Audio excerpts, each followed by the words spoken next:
Assalamualaikum warahmatullahi wabarakatuh. Saya Anissa Dwi Cahyani akan menjelaskan materi tentang sejarah Daulah Fatimiyah di Mesir. Pertama-tama kita akan membahas tentang sejarah pembentukan pemerintahannya.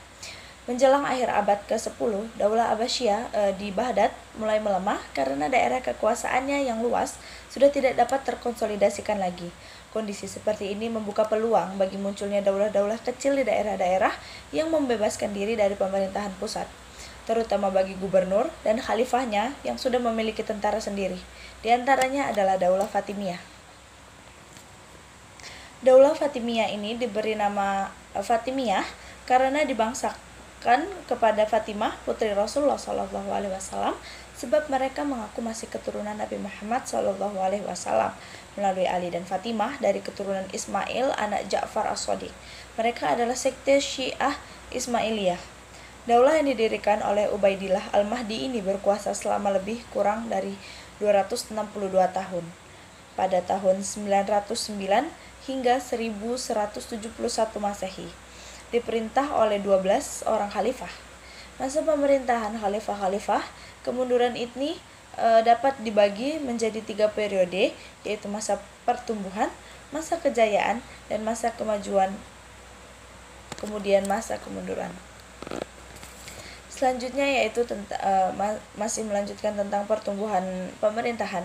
Dalam perkembangannya, Daulah Fatimiyah ingin memindahkan ibu kota ke pemerintahan mereka ke Mesir. Untuk memindahkan ibu kota mereka ke Mesir untuk memudahkan pengaruh ke timur dan barat karena letak Mesir berada di antara keduanya. Pada tahun 1003 Masehi atau 301 Hijriah, 4 tahun setelah Ubaidillah Al-Mahdi berkuasa, dia mengirim pasukan terdiri dari orang-orang Maroko dalam usaha hendak merebut Mesir, yang langsung dipimpin oleh anaknya Abu Al-Qasim yang dibantu oleh Panglima Al-Kutam Ibnu Yusuf. Mereka berhasil menaklukkan kota Iskandaria. Pada tahun 1009 Masehi atau 307 Hijriah, 6 tahun kemudian, Khalifah Al-Mahdi dan Daulah Fatimiyah kembali mengirim pasukan di bawah pimpinan Abu Al-Qasim. Dia juga berhasil menaklukkan kota Iskandaria dan Al-Jarirah. Tetapi Daulah Abbasiyah mengirim pasukan besar lagi di bawah pemimpin Mu'annis Al-Qadam. Ia pun berhasil mengalahkan tentara Daulah Fatimiyah dan membakar kapal-kapal mereka. Pasukan Daulah Fatimiyah terpaksa mundur kembali ke Maroko.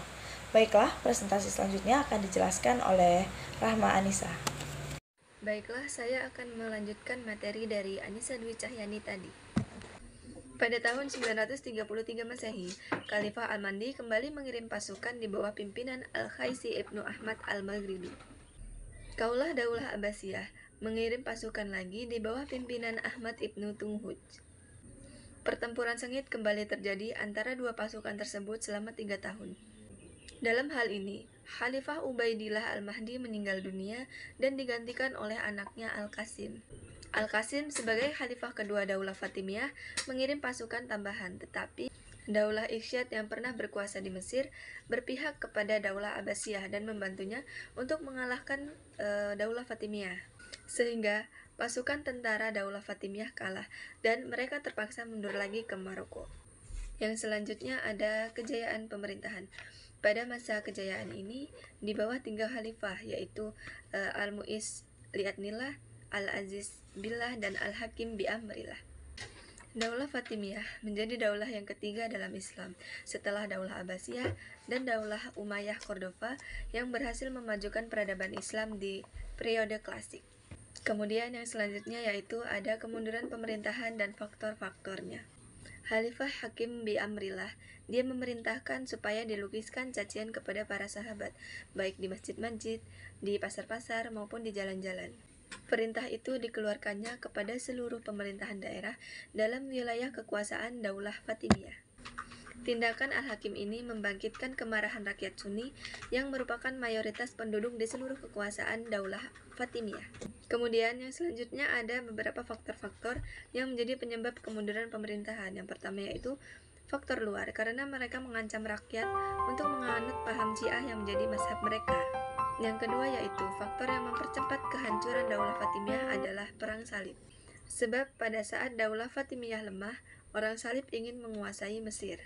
Mereka datang hendak menyerbu Mesir pada saat konflik memuncak antara Daulah Fatimiyah dengan penduduk Mesir.